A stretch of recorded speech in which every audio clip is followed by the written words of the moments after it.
종교와 과학의 넌센스에 대해서 좀 생각하겠습니다. 종교와 과학은 장르가 달라요. 종교는 질적 변화가 그 본질이고 과학은 양적 변화가 그 본질이에요. 그 질적 변화라고 하는 것은 기본적으로 인간의 인격적인 변화, 인격적인 내적인 변화 이걸 말하고, 과학은 양적 변화라는 것은 사회적 변화, 어떤 존재에 대한 변화, 그런 것을 이제 양적 변화라고 그러죠. 이것이 기본적으로 이 패턴으로 가야 되는데, 종교와 과학이 넌센스가 뭐냐 하면, 종교가 양적 변화를 자꾸 요구를 하고, 종교인들이, 과학자들이 질적 변화에, 과학을 가지고 질적 변화에 대한 질문을 자꾸 해요. 서로 그게 넌센스에 빠져 있는 거예요. 장르가 다른데, 종교는 사건과 사물에 대한 그 자체의 이해를 위해서 있는 게 아니고 사건과 사물 속에서 깨달음을 얻자는 거예요. 거기에서 진리를 얻자는 거거든요. 과학은 사물과 사건에 대한 사실을 알려고 하는 거예요. 법칙을 알려고 하고 사실을 알려고 하는 거예요. 그러니까 장르 자체가 달라요.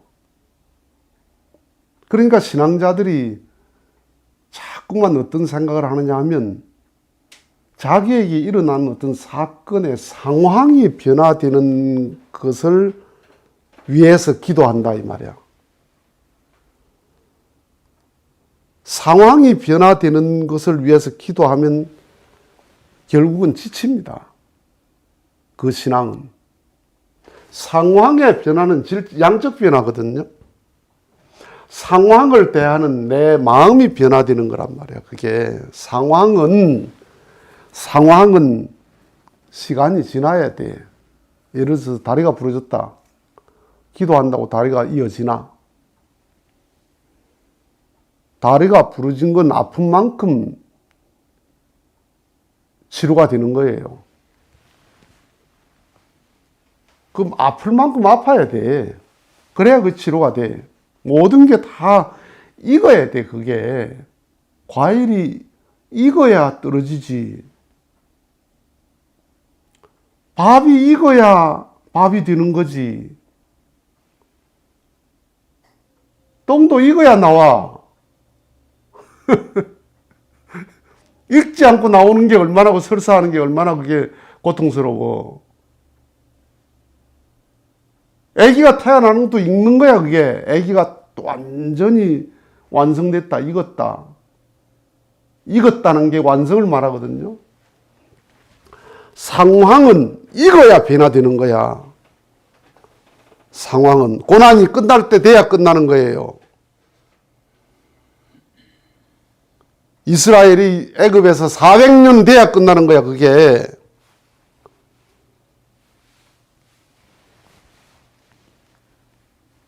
그러니까 종교인들이 이 양적 변화를 이걸 기대하면 무슨 신앙으로 발전해 가느냐? 그게 무속신앙으로 발전한단 말이야. 무속신앙은 뭐예요? 무속신앙은 양적 변화를 기하거든요. 구다하면 장사가 잘 된단다. 구다하면 병이 낫는단다. 구다하면 아들이 무슨 집에 돌아온단다. 이게 사회적 변화, 상황의 변화를 꾀하는 게 이게 무당들이란 말이에요. 이게 철학관이란 말이야. 굿당이라, 굿당.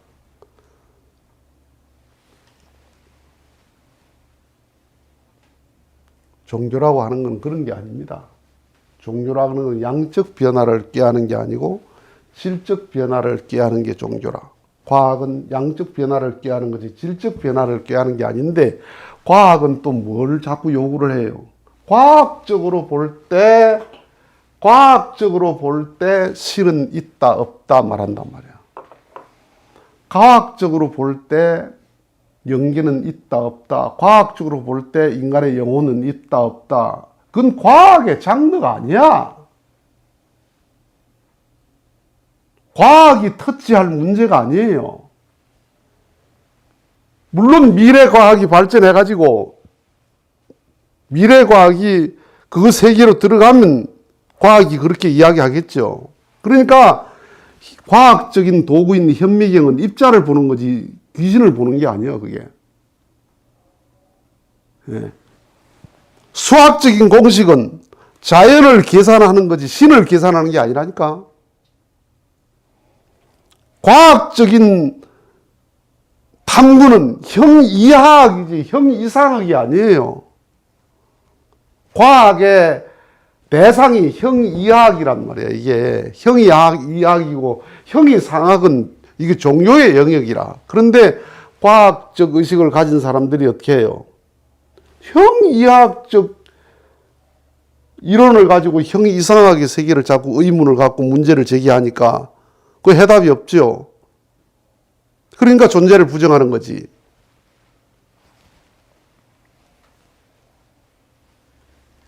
그러니까 교인들이 이 과학자들도 공부를 해가지고 이 형이상학적 세계에 대한 그 세계를 형이상학적인 종교를 통해서 탐구를 해갈 수 있는 그런 자세를 갖지 않으면 이 공부를 하면 할수록 이 세계는 부정하는 거예요.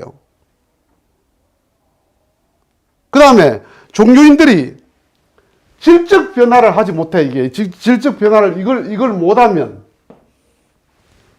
30년, 40년 평생 믿은 교인들이 질적 변화를 갖지 못한 교인들이잖아요. 질적 변화를 갖지 못하면 무슨 부자가 되느냐 하면 불신의 부자가 돼요. 안 좋은 소문에 대한 부자가 돼.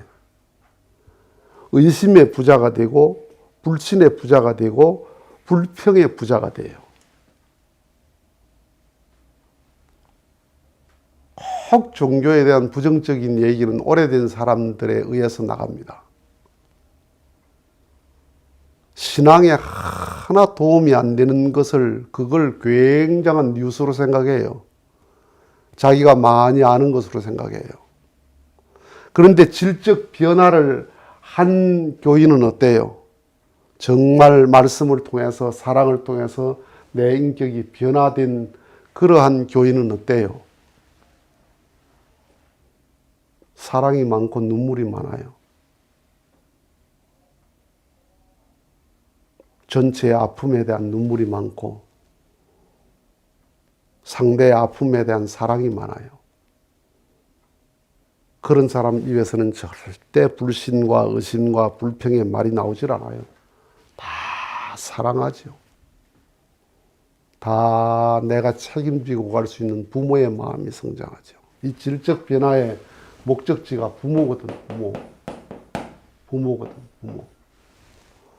부모가 되지 못하고 질적 변화를 모지 못하면 딱 종의 근성입니다. 종의 근성.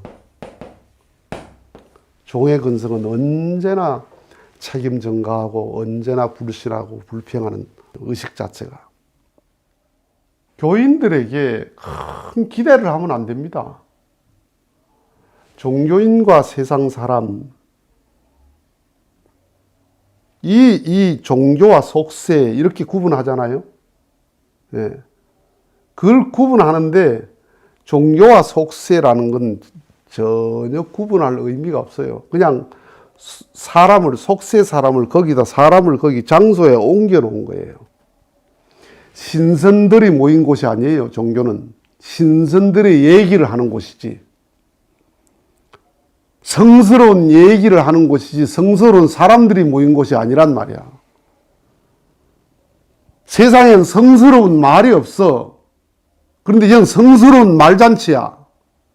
다 성스러운 형식과 성스러운 말과 성스러운 환경 속에 있지만 사람은 뭐예요?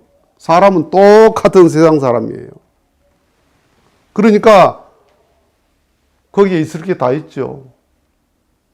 시기와 질투가 있고 중상과 모략이 있고 거기도 도둑놈이 있고 거기도 패거리가 있고 거기도 패거리 해가지고 서로 싸우고 다 있어. 돈이 있는 곳은 종교나 세상이나 도둑놈이 있어. 사람이 모이면 패거리가 있어. 다 있는데 뭐가 다르냐? 그래도 여기는 성스러운 말을 자꾸 하고 성스러운 말을 들으니까 그렇게 하려고 노력을 더 할 수 있는 곳이죠. 그래도 양심의 가책을 더 많이 받겠지. 그 차이점은 있어. 그런데 사람은 차이점이 없어. 여기 이 사람을 이렇게 옮겨 놓은 거예요. 내나 이 사람이 이쪽 가면 똑같은 사람이야. 홍수가 났어. 그래가지고 여기 만약에 영천에서 홍수가 났다. 큰 영천에 국지적인 비가 크게 왔어요. 그러면 거기에 막 붉은 황토물이, 홍수물이 나오겠죠. 그러면 거기에 완전히 탕류가 나옵니다. 탕류가 나와서 강으로 흘러 들어오면 강이 전부 벌겋게 탕류죠. 그런데 그게 1km, 10km, 100km 이렇게 쭉 내려오면 한 50km 정도 내려오면 여기에 원래 처음에 출발했던 영천의 탕류하고 50km 내려온 탕류하고 많이 여기가 정화되어 있습니다. 여기서 여기를 보면 하나도 정화 안 돼 있어. 여기서 여기를 보면 하나도 정화 안 돼 있어. 그런데 여기서 여기를 보면 여기 많이 맑아져 있어요. 그런데 여전히 탕류야. 세상에 있다가 종교를 간다고 해서 갑자기 성스러워지나? 성스러운 사람이 성스러운 자리를 만드는 거지. 성스러운 자리가 성스러운 사람을 만들어요. 그건 뭐와 같냐면 사람이 돼지우리들이니까 돼지가 되고 돼지를 안방에 갖다 놓으니까 사람이 되더라 그 말하고 똑같아. 돼지를 안방에 갖다 놔도 돼지야. 사람은 돼지우리에 갖다 놔도 돼지 사람이야. 세상 사람을 성스러운 곳에 갖다 놓는다고 성스럽게 되나 그게. 내가 세상 사람이지. 그런데 이 사람이 5년, 10년, 20년 이렇게 지나고 보면 많이 정화되어 있는 거죠. 그러나 여전히 탕류다, 구정물이다 이 말이에요. 맑아져 있긴 한데 아직까지는 구정물이다 이 말이에요. 그런데 종교인들에게 기대하는 것은 장로가 되어가지고 뭐 교인이 돼가지고 종교 믿는 사람이, 그 말은 무슨 말이냐 하면 세상에 속인을 여기다가 갖다 놓으니까 완전히 성자 된다는 말로, 그건 돼지를 안방 갖다 놓으니까 돼지가 사람 되더라는 말하고 똑같지.